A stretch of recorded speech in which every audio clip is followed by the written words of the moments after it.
The guests started showing up, all of them either young upper-class Guatemalans or wealthy expats. I recognized a few of them from weddings my wife had taken me to. They were very well dressed, the men in suits without ties, and the women in lovely dresses with their hair done.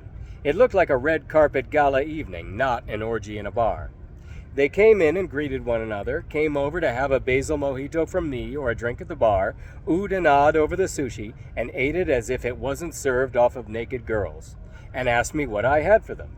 More oohing and eyeing and questions about me and where I'm from. Oh, you have a restaurant? Oh, that little place? We've always intended to try it, but you know how it is. Parking. Once we find a place, we're so far away that we never remember. But wow, this is delicious. I handed out a lot of business cards, described our menu, and they seemed really impressed. Chicken and a cream of jalapeno sauce with fried bananas? They'd never heard of such a thing. Duck in a black garlic blueberry sauce with confit carrots and blueberry cardamom nutmeg mashed potatoes? Where did you study? Here in Guatemala? Under Marcos Science? They did that face with the raised eyebrows and down curving corners of their mouths, looking at each other. For a moment, I completely forgot what they were really there for until one of the gentlemen said, "Thank you very much. Pleased to meet you," in the extremely polite way only rich people can use to be dismissive. I remembered I wasn't the star of the show, and I smiled like a servant. People had paired off here and there, making out on sofas and in corners. The music was soft jazz, the lighting low, and it was very romantic. Suit jackets were pushed down off of shoulders by crimson-nailed hands with flashing diamonds on ring fingers. Women dropped to their knees to undo belts and rip them out with a flourish. There were a few wallflowers at first, but eventually they would come closer to watch a couple and enter their 5-foot radius, waiting to see if they'd be invited into the mix or not, and then they'd move on. I saw a dark girl sitting on a couch next to a light-skinned woman in only her bra and panties, watching her breasts out of the corner of her eye. She had another long gulp of her drink as if trying to get up the courage. The light one seemed to be patiently waiting for it to happen. People would watch one another and talk with their eyes to see if they should approach before smiling and making their move. I glanced at the two models from time to time and saw them both looking at me and wondering if I should or not. I know a lot of people would be shouting at the screen in the movie version of this story, saying, "Hit it, what are you waiting for?" But it was so new to me. I wasn't a guest. I wasn't there to serve, and how would it reflect on my business if I joined in? I glanced at the morena, whose eyes had taken on a glazed look, and when they went to the other girl's full round breasts, they lingered a little longer. Finally, the light one reached behind her back and undid the clasp of her bra, slid the lace off, and her perfect breasts were there in the open. Morena's lips parted. She stared, transfixed, and with the delicate fingers of one hand, Blanca gently stroked her chest and throat. She looked into the dark one's eyes, at the mixture of nervousness, fear, and desire, and smiled reassuringly. She gently took a soft brown hand into both of her own and laid it on her breast. Morena swallowed hard as she hesitantly caressed the smooth swell of flesh and hard, erect nipple. Blanca put a hand on Morena's knee, tracing light circles with her fingers. I could read her lips across the room. "Are you okay?" She nodded slowly, staring at the pink nipple. Blanca's other hand touched the dark, heart-shaped face, guided it to her own. Their full lips touched, then again, and Blanca's pink tongue peeked out to wet Morena's smile. The brown hand on her breast tightened its grip. I could almost hear the breath sigh out from between Morena's quivering lips, and then they were pressed hard against Blanca's. I strained my eyes, hoping to see two pink tongues sliding over one another, rewarded with an occasional glimpse. I knew I shouldn't be watching, but it was hard not to enjoy the show. And then I was suddenly aware of the two models watching me watch, and was ashamed. It was very uncomfortable. Luckily, Devin showed up and stood there next to me, smiling and nodding with arms folded, watching. He was happy as can be. Yep, we're gangsters now. Up-and-coming gangsters. Across the room, Blanca lay back on the couch, pulling Morena on top of her so she could move at her own pace. "You going to join in?" I asked, my way of asking if I was going to. He shook his head, looking serious all of a sudden. At first, the girls were content to just make out, but eventually Morena's curious hands found their way south, softly gliding over the lace there. "Ah, no, I'd love to, but we can't." I've had it explained to me that we're expected to act all professional and pretend we're not even here. We refill drinks when people so much as look our way, and you stand here like a queen's guard, with the tall furry black hats. And you serve the food and try not to act like these hot women are naked and shiny with sweat. We do this and we don't screw up, and we'll have these parties once a month till kingdom come. And they love your food, so they'll come to your restaurant and tell their friends, and the low season will be over for both of us. I'm serious. Keep your hands clean, and you and I are on easy street. Got it. Morena practically tore her own shirt off. She touched her breast to Blanca's own, licking Blanca's lips, trembling with passion. The light one took one of the dark girl's hands and guided it between her legs, pressing it firmly to the mound beneath the lace. "Are you okay?" she asked again. "Si," Morena whispered back, still trembling, hand tentatively massaging the lace, deep shuddering breaths. I watched, unashamed now because Devin was watching too.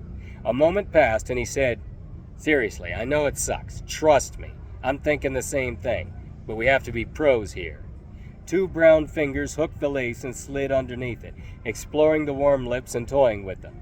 I shifted my weight from one foot to the other and back, suddenly unable to get comfortable.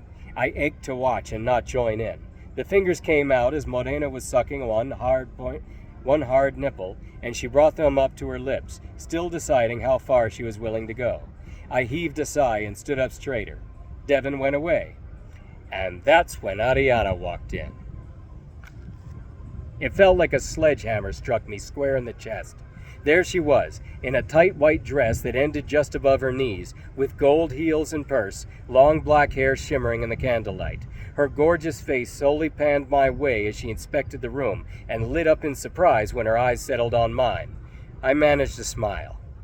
Her uncertainty about coming deeper inside vanished, and she made her way across the dance floor toward me, picking her way between naked couples. My heart pounded so hard, I was sure she could hear it above the music.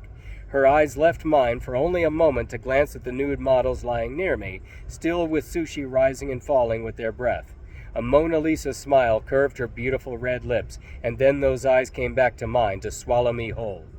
I could smell her perfume, light blue, from across my table as she arrived, setting her splayed fingertips of one hand there on the wood, fingernails clicking. "I didn't expect to see you here," she said, smiling. "I didn't expect to see you either." "I got an invitation." She seemed apologetic, as if denying her interest. One of those, "I don't normally do this" kind of things. I swallowed hard. "Did it just start?" she asked. It's been going on a little while. You're fashionably late." She glanced around at the people, and I suddenly couldn't bear the thought of her joining in. It would kill me to see her with someone. But she seemed to be stalling, to choose her words carefully, which made me relax a bit. "So, you're working here?" "Yeah, I'm catering it." She looked down at the food, seemingly thankful for some common ground we shared to talk about, while ignoring the elephant in the room. "Oh, and what's this?" I was just about to launch into an explanation, grateful for the chance to impress her, when a stocky naked man came up to her side. "Ariana, you made it!" She turned, surprised, and the guy hugged her. She resisted for an instant, conscious of his long red erection pressing into her, and she cut her eyes back at me uncomfortably. The reality of the situation hit me again. She was here. She came here to take part in this. I felt a sudden revulsion. No, not her. The man started speaking to her in rapid-fire Spanish that I couldn't keep up with, so I pretended to be busy moving the serving dishes around. I glanced at the models and saw them both looking at me like, "What's your problem, wimp?" They could smell the chemistry between us and saw me act like a nervous teenager. They couldn't know the dynamic here of how much it meant to me not to louse this up. My business was at stake, but even if they did, they would still judge me for not stepping up and taking what it was so obvious I wanted. I saw that awful penis out of the corner of my eye everywhere I looked, and I felt it mocking me. It was amazing, though, how polite the two of them were being, making small talk as if he wasn't naked, as if there were no naked people all around us, panting and moaning. The guy reached over for a mojito, and Blanca helped Morena slide her panties down her thighs, brought her knees up, and left her feet in the air after the lace came off. Morena tossed the panties over her shoulder, put Blanca's feet over her shoulders, and kissed a slow path to her moment of truth. Blanca caressed Morena's hair. Ariana looked at me, saw me staring, and followed my eyes to the girls on the couch. I looked down, feeling my face flame scarlet, and I knew I was blushing. I tried to stop it, but that only made me blush more, and I gritted my teeth, mad at myself. "So," Ariana said, "you gonna take off that hot chef's coat and get comfortable?" The naked guy looked back at her sharply, then at me as if noticing me for the first time. I swallowed hard. "I can't." "What do you mean you can't?" "I'm not,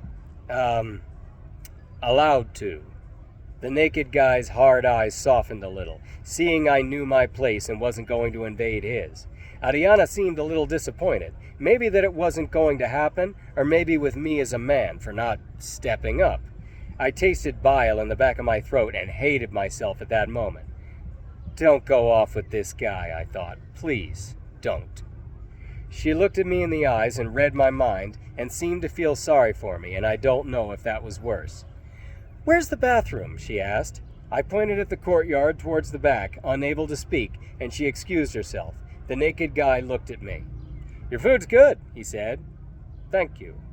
"What's the name of your restaurant?" "Sobremesa." "Sobremesa?" "No, just one word. It means dessert in Portuguese." "Oh, it's a Portuguese restaurant?"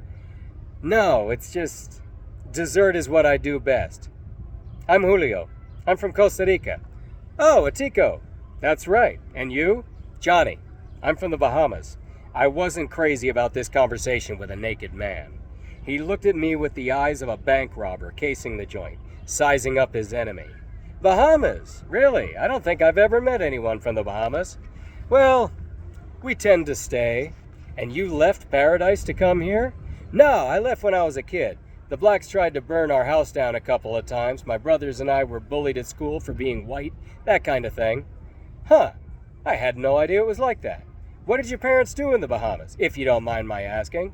I did mind, because he was naked, but I was a servant at a party and he was a guest, so I swallowed my pride. My grandfather owned the electric company of our island, and my father worked for him. When the government chose to nationalize all the utility companies, they bought them from the foreign owners, like us. Wow, that was lucky. Well, it's funny. What they were doing was putting all the money in escrow and making the deal on Friday afternoon when the banks closed. They'd take possession of the business over the weekend and take the money back. The check would bounce on Monday, but what could you do? They're the government. They screwed a lot of people out of their life's work. They did that to you too? No, my dad had a friend at the bank who kept it open for a few minutes. They waited until 5 o'clock to hand over the check. My dad excused himself to go to the bathroom, jumped out of the window and hopped in his car, hightailed it to the bank and got the money. Then he got on a plane to come to Florida, where he'd moved us beforehand so he wouldn't get kidnapped or killed. Julio whistled, his eyes wide. Sounds dangerous. I shrugged. I didn't know about it until I was older. So you lived in Florida? Yeah, then we moved to Ireland for a while, lived in the countryside for about 9 years. Then I came here for a little change of scenery, decided to stay. How about you? I work at that golf resort, La Reunion. Oh, really? At that moment, Ariana reappeared. I was sorely tempted to do the stupidest thing I could ever do, ask about her boyfriend. You know how it is. I'm trying to get her to cheat on her boyfriend with me, and here she is at an orgy about to do it with somebody else, and I get morally indignant. I had to bite my tongue because that would alienate her forever, and I knew it. Still, it was hard. You two seem to be getting along, she said. I picked a chocolate-covered strawberry and held it up for her, knowing she wouldn't take it in her mouth from me like a lot of other women, but still hoping she would, in a passive-aggressive kind of territory marking. What's this? She asked. An experiment. I felt Julio's eyes burning into me, telling me telepathically, she's mine, gringo. I felt my body go tense in fighting mode. Ariana looked at the strawberry for a moment, considering it. Then bent her head and parted her lips. Ariana! Some asshole called, distracting her. She looked, and some other man with a shaven head came over, smiling. Julio got even angrier and tried to conceal it, but I took some kind of perverse satisfaction from it. This guy at least had his boxers on, and he gave her a polite hug and kiss alongside her cheek that she accepted more readily. "You look terrific. When did you get here?" he asked. "Well, She tried to turn back towards me, but he said, "Never mind, come over here. There's someone I want you to meet." He led her away by the hand from me, and with every step he took, I felt the hole in my stomach grow wider. Julio watched them go with maybe as much resentment as me. When he heaved a sigh and started to say something else, I told him, "Go put on some fucking pants, Tico."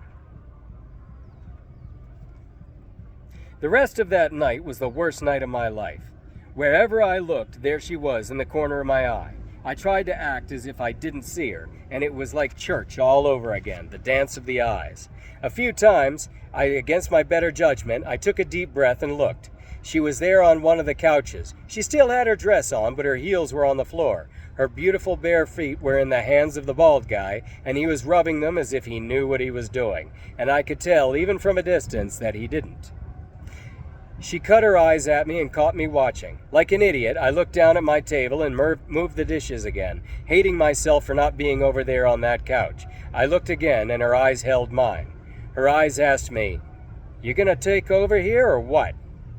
And that was enough. I unfastened my apron and threw it on the floor, glancing at the naked models beside me, and they both were smiling slightly and nodding.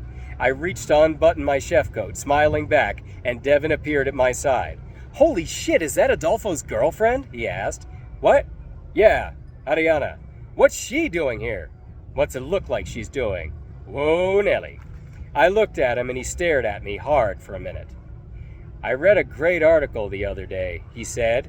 I didn't give a shit about his article, but he stood between me and the way out from behind the table. "They got a bunch of guys together," he continued, "and asked them if they had a choice between $100 today and $200 tomorrow, what would they choose? They all said $200 tomorrow, of course. But then they were shown photos of smoking hot chicks and asked the same question. Damnedest thing, they all said, 'Gimme the 100 now.' You believe that?" I saw where he was going with this, but didn't care. I was ready to throw everything away for one moment with that girl, and all hell couldn't stop me. "It's been proven," he said. "Hot chicks make us do dumb things. They didn't need an experiment to tell me that, but it's official now. You see what I'm saying? Devin, I'm going to die just as dead if I don't do it. This may be my one chance to be with her, and I can't risk it. Dude, it is so not worth it. Trust me, brother. Any other night, knock yourself out, but not tonight. Not here." "You don't understand. You think I don't understand. You think I'm blind? You think I didn't see how you were looking at her in my house?" I looked at him in surprise. He nodded, sympathetic. "Yeah, dude, you made no effort to hide it. I know what you're going through, trust me, but you have to resist. You're gonna blow it, and I can't put up with you telling me every day for the rest of the low season how much you regret doing it." I hesitated, remembering that I was up to my neck in a sea of red ink. That small voice of reason at the back of my head told me I was worth nothing to Ariana if I was broke. There's no point in having her tonight if I can't have her tomorrow too. Normally, it would never be about the next day for me, but it just wasn't an issue. But Ariana was different. I wanted to wake up beside her. I wanted a future with her, and I'd do anything to make it happen. And if what I had to do was suffer through this one night, then... I sighed in resignation. I glanced at the couch one last time and my heart stopped. Ariana was gone.